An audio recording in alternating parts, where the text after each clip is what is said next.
for taking us through those details. Now, one of the many casualties of the volatile market has been India's IPO market, which witnessed a slowdown in recent times. As per Prime database, 144 IPOs worth 1.47 lakh crore rupees are put on hold. Rachna Dhanrajani is here with a list of IPOs that have hit a pause button. Rachna?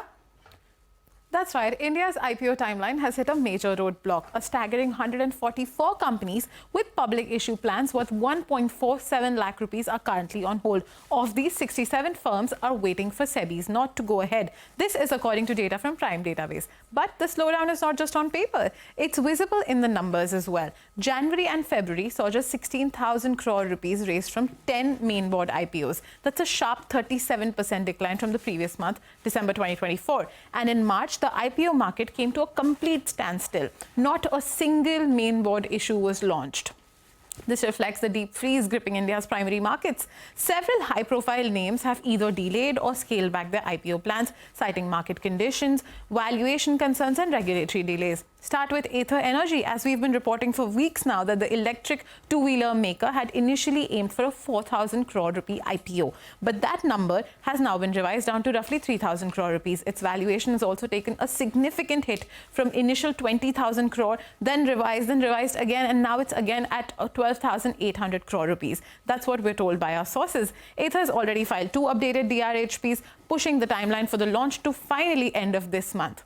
Urban Company is also in wait-and-watch mode. The platform, which was targeting a $2 to $3 billion valuation and hoped to raise about 3,000 crore rupees via the IPO, has now taken a 80% cut in its issue and now aims to raise about 500 crore rupees. The timeline, however, seems to be on track for Urban Company.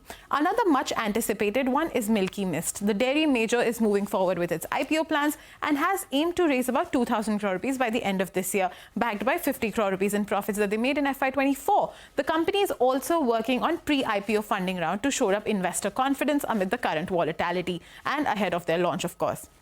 But then there's LG Electronics India. Its massive 15,000 crore offer for sale, once expected to be one of the largest consumer IPOs in the Indian market, has now been shelved. Sources have said that the delay is due to global macroeconomic uncertainties and shifting investor sentiment, both of which have prompted the company to rethink its timing. As per sources, JSW Cement too has pushed its 4,000 crore rupee IPO to July now.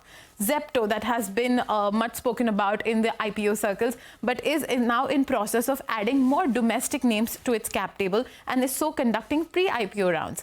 It also has valuation concerns that we've seen amid the volatility, but it is now expected to finally go ahead with its IPO in Q3 of this year. According to sources, even Tata Capital, whose 15,000 crore rupee IPO was widely anticipated, has decided to delay its listing plans amid the tepid market environment. Put together, these delays point to a broader malaise in India's primary markets. Regulatory bottlenecks, concerns over inflated valuations and volatile global cues have made companies cautious about going public. SEBI's tighter scrutiny under the Market Infrastructure Institutions framework is also slowing down this process. For entities like NSDL, which is still working through regulatory approvals, until there's greater clarity on interest rates, macroeconomic stability and investor appetite, India's IPO pipeline, which was once flush with momentum, may continue to remain on ice, but we will be keeping an eye out for the same. All right, Rachna, thank you so much for taking us through all of those details.